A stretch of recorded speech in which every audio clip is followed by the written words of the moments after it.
back to English 101. This is week 4. Where is the time going? So we're going to continue on with learning a little bit of English grammar and building on hopefully what you've learnt before. If you've missed any of the first 3 videos, you might want to give them a quick look just to see what we've been doing. But basically so far we've been concentrating on our verbs. So as I said in the first class, the verb is really the heart of your sentence in English, and it holds a huge amount of information.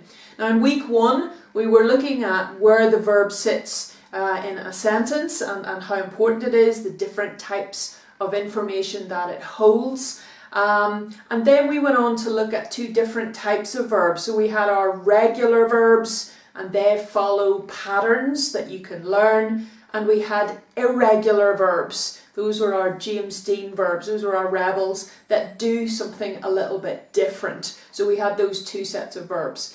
Now we also looked at basically when we put those verbs into the past, what happens. So bringing in time, thinking about what happens with time. If we push verbs into the past, the regular ones we said follow a pattern. That's adding on ed, like I start, I started, and the irregular ones kind of do whatever they want. So they're doing different things, and those ones are a little bit trickier. That means that you have to really learn them and be a little bit more careful. So at the end of last week's class, I give you a piece of homework. I'm going to bring it back up on the screen now, hopefully, and I'm just going to read it out for you again. So the homework basically was to change the little passage I give you. You'll see it up here now. It was in the present tense, so we have all of this is happening basically in a present tense. What you do, for example, every day. I get up at 6 o'clock. I have breakfast at 6:30. I eat toast with peanut butter.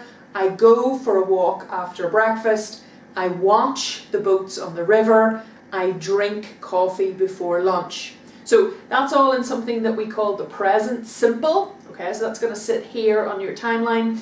And now what I wanted you to do for homework was to take that little story and push it into the past. So instead of talking about every day, we're going to talk about yesterday, for example. So what your passage should now look like is, yesterday I got up at 6 o'clock. Just notice how the spelling has changed. You can see it on the screen now.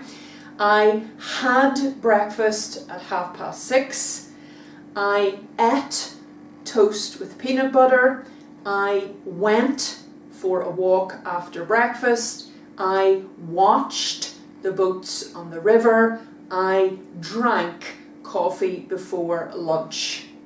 Okay, now just again notice most of those verbs you'll notice are irregular. Those are our James Dean. So we've got get changes to got, have to had, eat to ate, go to went, and drink to drank. The only regular verb in that little passage was watch, the verb watch, which adds on the ed to move into the past and becomes watched. Okay, so it's the only regular one in that particular group. So again, just being careful when you move into the past. Remember, the reason to be careful is because those sounds, the different sounds of verbs in the past and the different spelling, give your reader or your listener information about when it is that you're talking about. So that's really why we're concentrating on those little details, because they're going to carry your message, okay, on.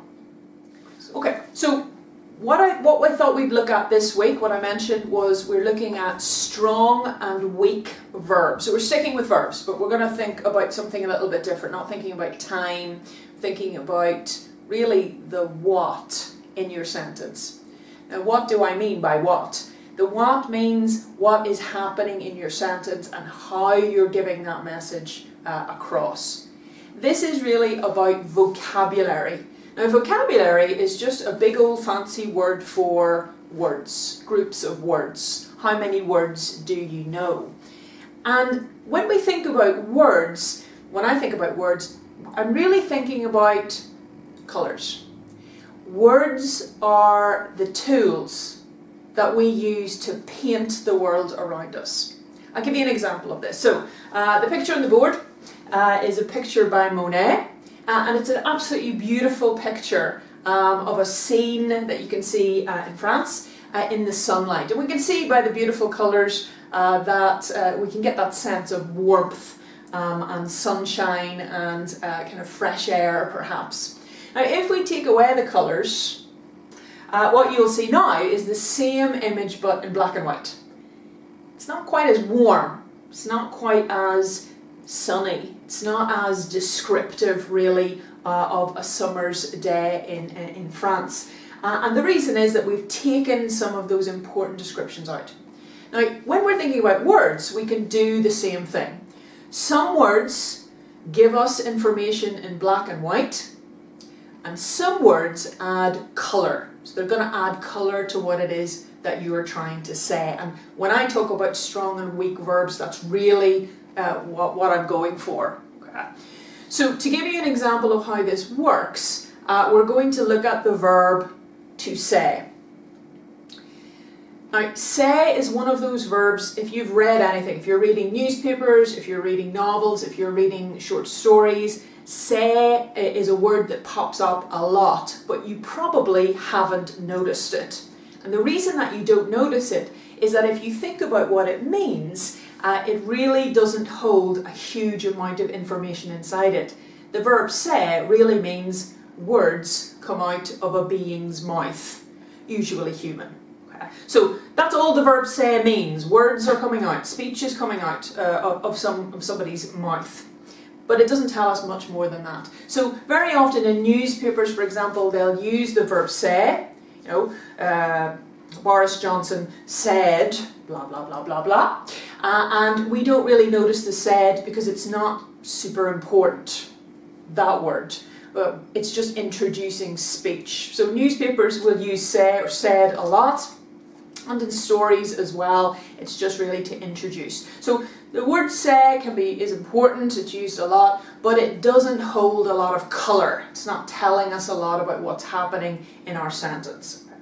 So what can we do with it? Now I'm going to give you some examples, and you should be able to see them here, some examples of sentences where I have used say as a weak verb in these sentences, and we'll look at why it doesn't work particularly well. So the first sentence we have here is, Joanne said, "Help!"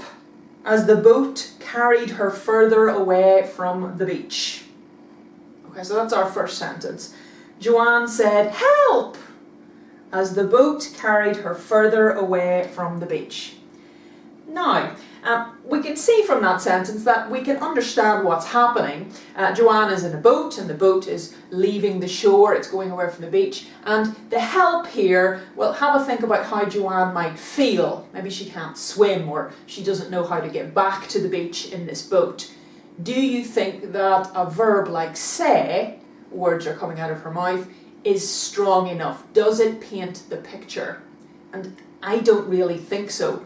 How do you think Joanne feels as her boat drifts out to sea? Probably a little bit scared. Maybe she's having a little bit of a panic. So instead of just saying help, she's probably, "Help!" screaming help. So we would change the sentence therefore into, Joanne screamed help as the boat carried her further away from the beach. And I think that works much better to paint a picture of what's going on. Okay, let's have another example. Okay, we've got, just as the play was starting, Nigel said, "I've got to go outside. I feel really sick." Okay, just as the play was starting, Nigel said, "I've got to go outside, I feel really sick." So we can imagine we're at the client award ceremony, the drama club is about to perform their fantastic play, and everybody's waiting expectantly, and suddenly Nigel needs to leave the room because he feels a little bit sick. Not about the play, which is amazing, but that's what he wants to do, he wants to leave. Do you think he would just say that out loud to the entire room? Or do you think do something else. So what we would imagine is that if Nigel was in a big room of people and he wanted to leave, like if you were in a theatre watching a play, or in a cinema, or even a doctor's waiting room, you might not just say, you might whisper. Okay. So the verb to whisper means the same as say, but it adds more colour. It has more weight. It's stronger because it's giving us more information, not just about what Nigel is doing, but how he's doing it as well. So if we think about what it looks like now, we have, just as the play was starting, Nigel whispered, "I've got to go outside. I feel really sick." And that works much better. So again, it's choosing the right verb to carry your story, to paint the picture that you want your listener or your reader to hear. Okay, and our final one. Okay, so we have, "Aren't you ready yet? It's nearly 5 o'clock, Michelle said up the stairs to Patricia." So we can imagine it's nearly 5 o'clock, Michelle wants to go home, Patricia is still upstairs photocopying, and she's kind of saying this to her.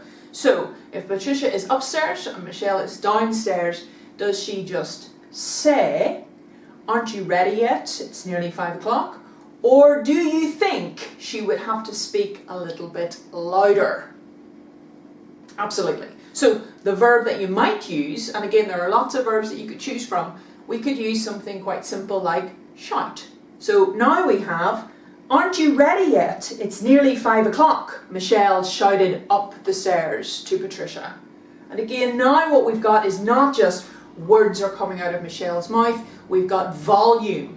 Okay, we've got that we know that Michelle is shouting, and why is she shouting? Because Patricia is all the way up the stairs at the photocopier. So that's important. So again, what you're doing is you're adding information simply by changing the verb that you're using to carry that extra piece of information, that extra colour into your speech or your writing.